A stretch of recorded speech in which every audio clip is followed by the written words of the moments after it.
Olá, esse é o Candidate-se, o nosso programa aqui na Mídia Ninja, que funciona como um radar em busca de novas lideranças políticas.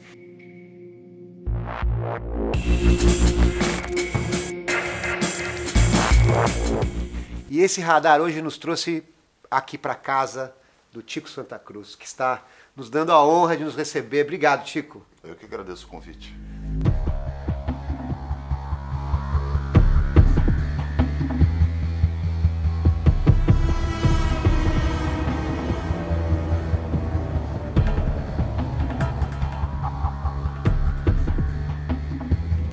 Gente, a gente busca novos candidatos, a gente busca novas lideranças e é inegável que o Tico exerce um papel importante no meio artístico, no meio cultural, como um agente transformador de discussão, fomentador de discussão, né? Você está sempre colocando suas opiniões a respeito de tudo que está acontecendo. Então vai ser legal bater esse papo para as pessoas entenderem por que você está no nosso radar, para a gente escancarar essa sua vocação política que você traz contigo, Tico. E para começar, eu queria que você falasse um pouco da sua trajetória. Claro que a sua trajetória é conhecida, a sua trajetória artística é conhecida, mas a sua trajetória política até aqui. Na escola e tal, eu nunca participei de movimento estudantil, nunca fui de grêmio, nunca fui, né, no aspecto institucional, vamos dizer assim, da política, eu nunca participei, efetivamente. Mas eu sempre estava olhando, observando, tentando entender como é que aquilo ali funcionava e tal. O que eu fazia? Eu não tinha rede social na época, não tinha internet, assim como é hoje. Eu escrevia uns textos, assim, com as percepções que eu tinha, xerocava e colocava, grudava nas paredes de todas as salas do segundo grau. E aí, Isso no terceiro colegial? Isso ali, tipo, no primeiro ano do segundo grau e tal. Sim. E aí, o que acontecia? No dia seguinte, as pessoas chegavam e começavam a ler, e aí começava a rolar um debate dentro de sala de aula, porque eram textos falando sobre as questões históricas, políticas, religiosas e tal. E ninguém sabia, porque era textos apócrifos, né? Assim, tipo, então era uma coisa. Assinava? Não assinava. Então dava um debate e tal, e eu ficava só observando e tal, falando. E aí, quando eu fui fazer faculdade, fazer vestibular, eu prestei vestibular para muita coisa. E passei para Ciências Sociais na UFRJ. E aí, de todas elas, naquele balaio de loucura que eu tava, quando acontecia muito jovem e tal. Você não tem ainda certeza, né? Eu achei que as ciências sociais e tal, até pelo próprio fato de estar na UFRJ, que era um ambiente bastante, estava me borbulhando nos anos 90 e tal. Aí eu fui para a UFRJ fazer ciências sociais. Eu acho que a minha trajetória está ligada a essa questão mesmo, de estar inserido dentro do contexto, não talvez tão diretamente, mas fazendo o meu papel. Mas essa conexão entre o rock, o comunicador através da música, a verve que você tem e tal, com a reflexão das ciências sociais é muito interessante, né? Isso é muito potente. Pode não ser diretamente através de uma ação política concreta, mas você está tendo uma ação direta também, né? Através da música, através do rock. Isso, essa bagagem tá presente na sua música também, não tá? Tá presente. Ela não tá presente na parte comercial do Detonautas, né? Que obviamente teve, até para poder conseguir visibilidade, ganhar público e fazer a história do Detonautas como banda. As músicas que foram pra mídia e que tocaram e que fizeram sucesso são músicas que falam de amor, de músicas românticas e tal. Mas dentro do conteúdo da discografia do Detonautas, quem conhece a banda, em 2002, lá, nosso primeiro disco foi lançado em 2002, a gente sempre teve músicas que falavam de política e eu sempre no palco falei sobre política. O que foi uma coisa que num determinado momento começou a ficar muito exagerado, que eu tive que recuar porque as pessoas não estavam indo para ouvir discurso. Sim. Você imagina, naquela época não se discutia política como se discute hoje. Sim, ainda tinha uma rejeição, né? ainda maior. Né? Ainda era chato, era um assunto chato e tal, não sei. E a gente tem uma música de 2002 chamada Ladrão de Gravata, que, enfim, fala exatamente o que está acontecendo hoje. A gente tem Mercador das Almas, que é uma outra canção também que fala dessa coisa de vende a alma, vende tudo, vende bem que vende bem, trabalha pelas sombras escondido, que o lucro é garantido, não se importa mais com a vida de ninguém. É uma coisa meio misturando até um pouco da experiência que eu tive de vida com o pessoal do hip hop, que sempre foi muito politizado. O rock teve a fase politizada nos anos 80, existem nuances nos anos 90 através do Yuka, por exemplo, no Rapa. E, enfim, o próprio Charlie Brown era uma banda que também falava sobre muita coisa, mas tinha uma verve política que contestava um pouco do sistema e tudo.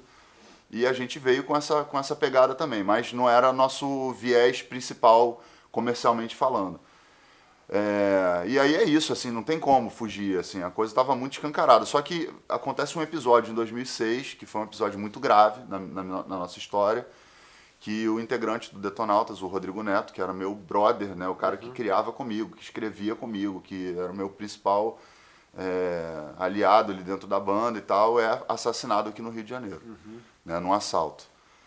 E ali, naquele momento, foi o estopim, na verdade, que desencadeou toda essa parte que eu tenho, que já existia na minha vida em relação à questão política, que eu precisei canalizar para algum lugar. Toda aquela revolta que eu tinha, todo o ódio que eu fiquei, todos os sentimentos, né, de uma perda desse porte, claro, representam na vida de alguém. E aí eu fui canalizar realmente para a política.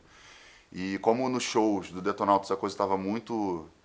já não tinha mais tanto espaço, eu criei um grupo chamado Voluntários da Pátria, que é um grupo formado por poetas, por atores, atrizes, e enfim... E aí a gente começou a fazer desse grupo um grupo articulador para ir nas escolas, nas universidades, na favela, no shopping center, em qualquer lugar onde pudesse ter um diálogo.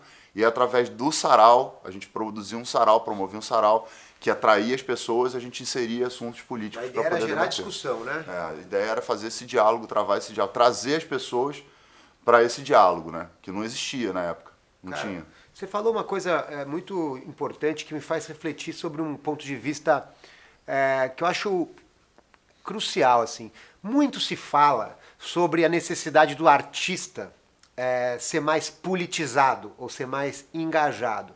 É lugar comum até, né? Essa certa pressão, essa certa cobrança. Poxa, o artista poderia se posicionar mais, etc. Claro, por caso dos artistas que não se posicionam tanto e tal. Mas, de uma certa medida, eu sempre penso o quanto que a política, em vez do artista ser mais politizado, o quanto que a política precisaria ser mais cultural, no sentido de mais aberta a novos sujeitos para exercê-la, entende? Essa reflexão. Entendo, claro. Você falando desse seu engajamento, os seus saraus, é um pouco isso, eu acho, entende? Não é só o artista engajado, é uma política sendo feita de outra maneira. Talvez seja um caminho, né, pra gente seguir nesse momento de pântano, né? Eu não vejo muita alternativa em relação a gente seguir por esse caminho que está hoje, atualmente, que é Sim. o caminho que sempre teve, que é a estrutura do sistema e que está contaminada já, e agora foi desmascarada, porque até então ela estava contaminada, todo mundo sabia, mas não tinha visto. Agora as pessoas viram. E o ver gera um impacto interno muito grande em todo mundo. Há uma revolta.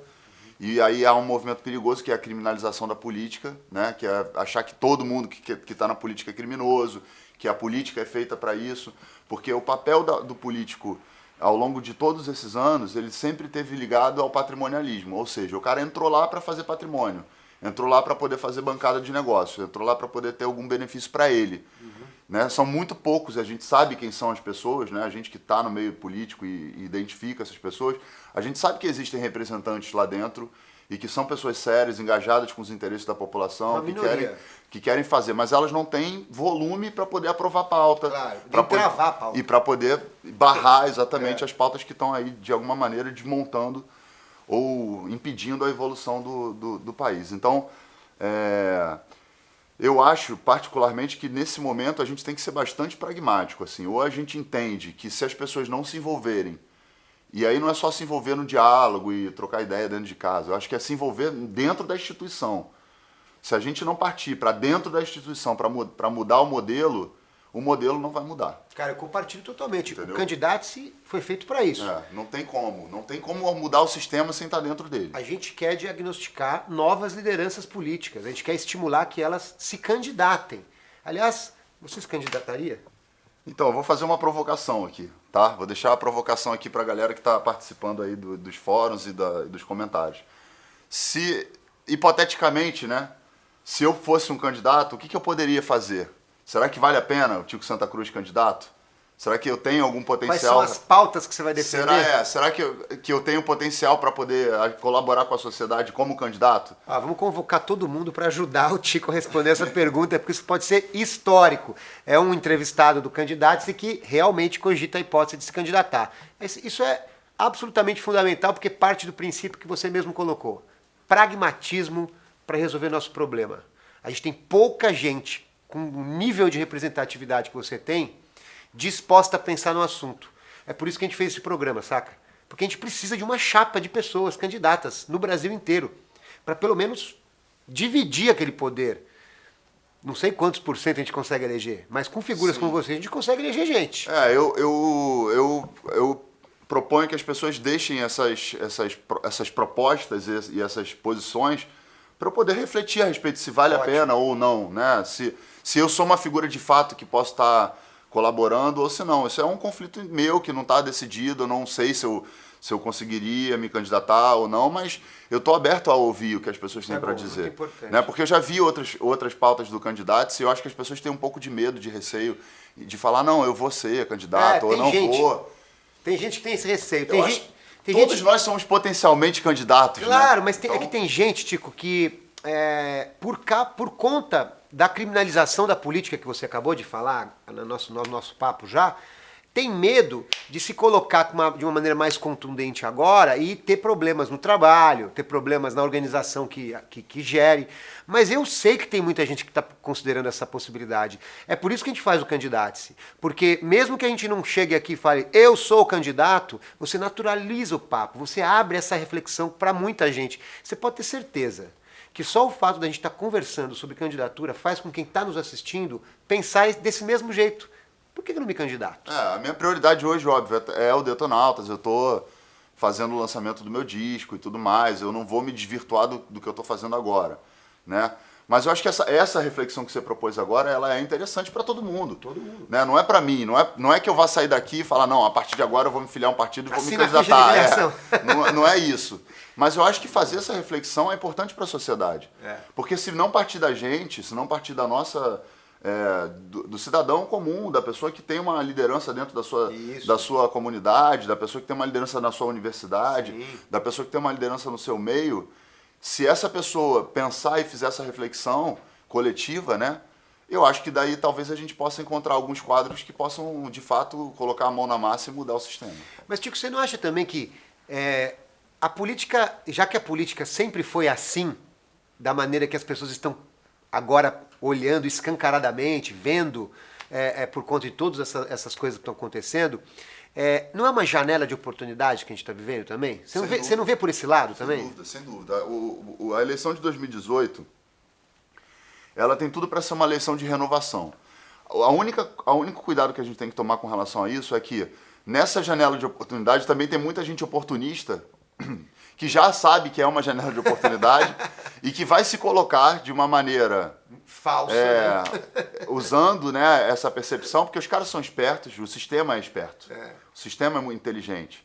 E o sistema sabe como fazer a manutenção dele através das próprias mudanças que são propostas na alternativa da mudança do sistema. Então ele vai oferecer figuras que vão aproveitar esse discurso, né, da janela de oportunidade para entrar lá e manter o sistema. É verdade. Então é meio Matrix, entendeu? O Matrix entende que, a galera já descobriu que aqui no Matrix o negócio não tá legal. Então a gente tem que criar uma janela de oportunidade para poder fazer a manutenção do Matrix.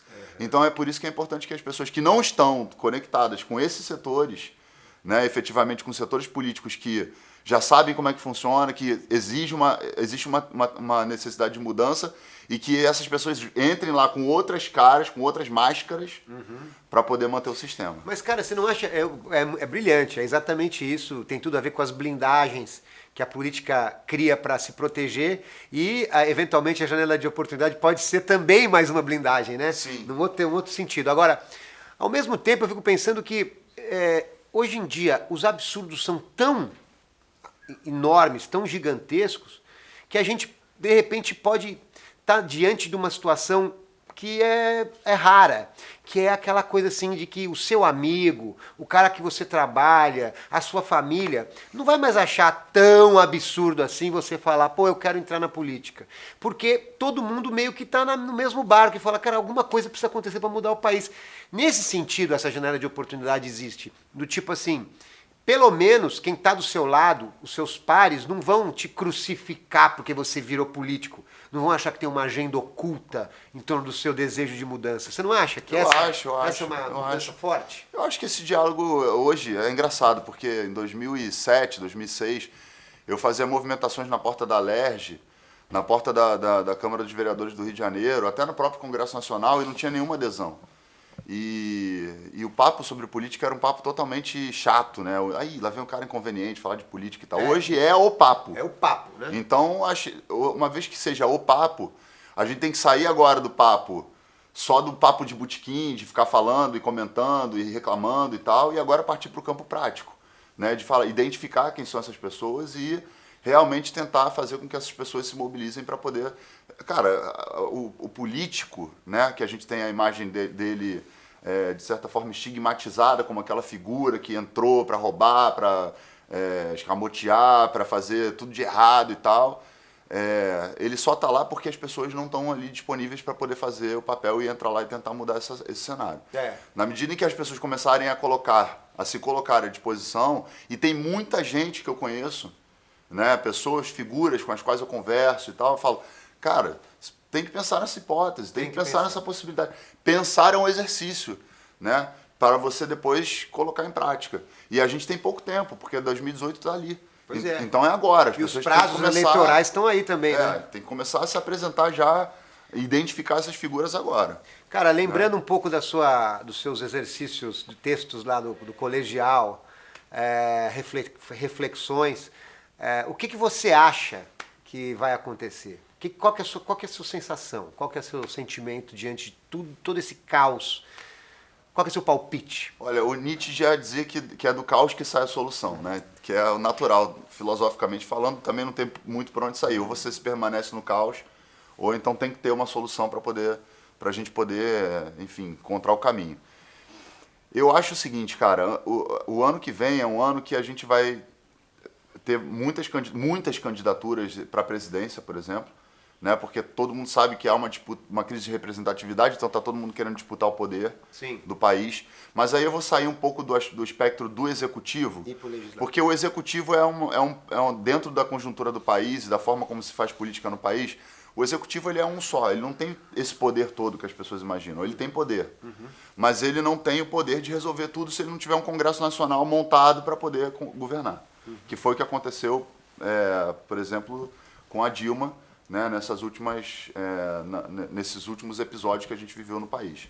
A falta de um Congresso Nacional que desse representatividade aos setores que elegeram a Dilma, né, foram 54 milhões de pessoas, mas essas 54 milhões de pessoas votaram no Legislativo de forma consciente para que pudesse ter essa conjuntura favorável para que ela pudesse governar. Então, assim, a gente hoje tem na Câmara três bancadas muito, muito importantes e que determinam os rumos do país. A bancada da bala, a bancada do boi, que é a bancada, né, do agronegócio, e a bancada evangélica, né? De todas, eu acho que a bancada evangélica é a que tem mais força para crescer no Brasil, porque o país hoje vem se tornando cada vez mais um país com essa questão evangélica. E eu acho que se deve também identificar figuras bacanas, importantes, nesses setores, para que eles possam conduzir, obviamente dentro do campo dos seus interesses, que são democráticos, mudanças importantes, né? Não é só trabalhar para, por exemplo, transformar um país num país que não seja laico, por exemplo, ou impor agendas que são agendas que não dizem respeito àqueles que não são evangélicos. Existem evangélicos, por exemplo, no campo progressistas, que são ótimas lideranças e que podem... e aí eu falo do campo progressista porque é o meu campo. Né? O programa não é feito só para o campo progressista, é para todo mundo. Então, assim, eu acho que a conjuntura, na verdade, ela vai passar pela consciência. Se não passar por essa consciência de que tem que se montar um Congresso Nacional, um Senado e uma Câmara dos Deputados, assim como também as Assembleias Legislativas dos Estados, né, com figuras representativas que tenham a pauta do interesse público, porque a indústria farmacêutica vai estar lá representada. A indústria das armas vai estar lá representada. A indústria do agronegócio vai estar lá representada. É como se a gente tivesse que fazer uma bancada da sociedade civil, Exatamente. Né? A gente tem que ter essa bancada. É. A gente tem que ter uma bancada da sociedade civil que pense no coletivo, no transporte público de qualidade, na saúde pública de qualidade. Eu estou falando, e aí eu não vou entrar nem no mérito da questão dessa discussão inútil que tem na internet, que não é nenhuma discussão com conteúdo e embasamento de Estado mínimo, Estado, não sei que, inchado. Eu estou falando de pessoas que façam com que, por exemplo, a gente possa ter uma pauta de uma escola pública que funcione, uma pauta de hospitais públicos que funcione, uma pauta que trate segurança pública com responsabilidade, sem hipocrisia. Exatamente. Entendeu? A Ilona, nossa primeira entrevistada, a Ilona Szabo, falou exatamente isso. Projetos que funcionem, independentemente da matiz ideológica, se é daquele lado ou daquele outro lado. E talvez isso seja um indutor da sociedade civil. A sociedade civil quer saber o que... Ela tem feito experiências importantes. Agora, a política, como bem disse o Marcos Nobre, a política brasileira é como se fosse um condomínio, né? Repleto dessas bancadas aí desse condomínio, né? O PMDBismo, chamado PMDBismo, que contamina a política brasileira, ele lida muito bem com essas bancadas que você citou. Você acha possível existir um partido, porque vai precisar ter partido, né? Para fazer tudo isso precisa ter partido, porque o partido é um instrumento, pragmaticamente falando, que está na nossa legislação e que detém uma espécie de monopólio da realização da política institucional. Sim. Existe partido capaz de absorver a sociedade civil a esse ponto, para que a sociedade civil se candidate? Olha, a sociedade civil ela tem espectros muito variados, né? Então, por exemplo, a frente... existe agora a tentativa até do Celso Ataíde com a Frente Favela, né? Que é um partido já... Frente Favela Brasil. A Frente Favela Brasil, que é um partido já para poder colocar a representatividade da favela. Eles estão pleiteando o registro no TSE. Que é sensacional. É fundamental que tenha. Né? A favela tem que estar representada dentro do Congresso Nacional. Quem representa a favela dentro do Congresso Nacional? Então os caras se mobilizaram e criaram para dar protagonismo a esse setor, que é um setor que está ali e que não tem nenhuma representatividade. As pessoas gostam muito de ir na favela para pegar o voto das pessoas com promessas, mas depois efetivamente ninguém faz nada.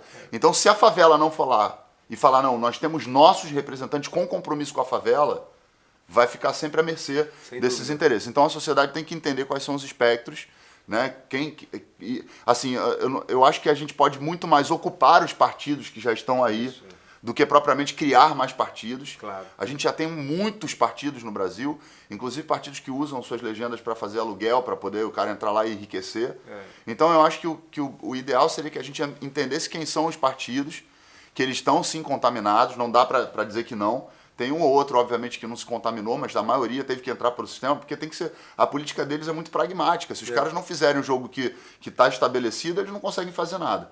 Né? O que não justifica, obviamente, corrupção, não justifica, obviamente, todos os ilícitos que são cometidos. Mas eu acho que o que tem que ser feito é o seguinte: vamos identificar partidos que já estão aí e que são potenciais partidos importantes e levar uma galera para lá e ocupar esses partidos para poder renovar também os partidos. Porque a política só vai renovar se os partidos se renovarem. E os partidos têm que estar abertos para isso. Claro. Né? E se não estiverem abertos, que a gente exponha esses partidos que não estão abertos, para que a sociedade possa saber que há dentro deles uma resistência em fazer uma mudança também. Claro, tem um partido que é fechado, porque é negócio de uma determinada pessoa ou determinado grupo.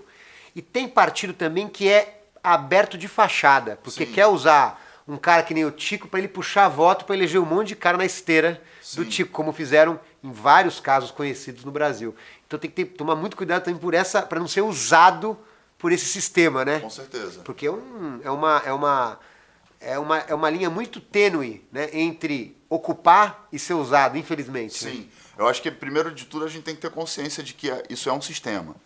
Quando você tem consciência do sistema, do mecanismo, de como funciona o mecanismo, você sabe quando você vai ser usado e vai se permitir ser usado e sabe quando você vai usar. É essa clareza que as pessoas têm que ter.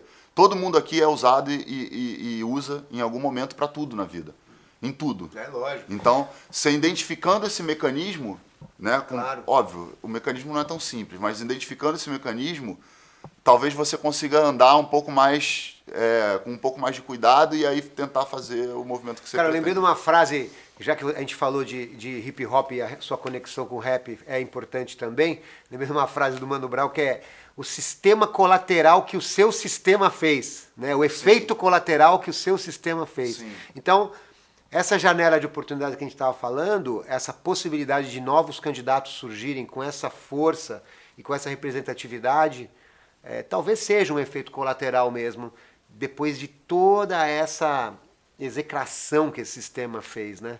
Esse atual sistema fez. Talvez a gente possa viver como efeito colateral disso, né? O Raul tem uma frase, aí eu vou puxar pro rock, que ele dizia o seguinte, que ele passou a vida inteira lutando com a copa da árvore, que são as folhas, né, ali, enquanto que ele não foi na raiz do problema. Uhum. Né? A gente está lutando com a copa da árvore o tempo inteiro. Estamos aqui, tipo, brigando com os espantalhos.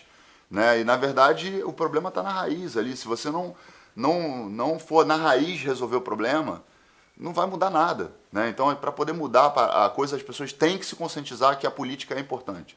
O cara não pode entrar na minha página, por exemplo, e falar: pô, Tico, para de falar de política, vai cantar, vai falar de música. Porque e rola direto, né? Toda hora. E as pessoas falam: pô, cara, não se mete nisso, isso aí tá estragando, tá atrapalhando tua carreira, tá fazendo... E eu fico pensando assim, que tipo de sociedade essa pessoa espera? Quando ela vai num lugar onde tem uma pessoa atuando, mesmo que não seja do espectro ideológico dela, e chega pro cara e fala: pô, para de fazer isso, vai cantar, vai fazer não sei o quê. Quando, se na verdade a gente devia estar ao contrário, entrando na página das pessoas e falando: isso. Pô, cara, vai lá participar então. Cara, então vai lá fazer. Deixa eu fazer uma coisa, Entendeu? em nome Porra. de quem está nos assistindo, de quem está gravando aqui com a gente, dos ninjas, meu nome, Tico, candidate-se. Por favor. Eu vou deixar aqui então o desafio para as pessoas, para a gente não ficar só nessa coisa de ficar nessa hipótese. Coloquem nos comentários como, através de que partido, de que maneira, como é que eu poderia efetivamente ler isso aí que vocês vão escrever e refletir se vale a pena uma candidatura minha ou não. Feito. Gente, foi demais, viu, Tico? Valeu. Obrigado. Tamo Obrigado aí. por nos receber.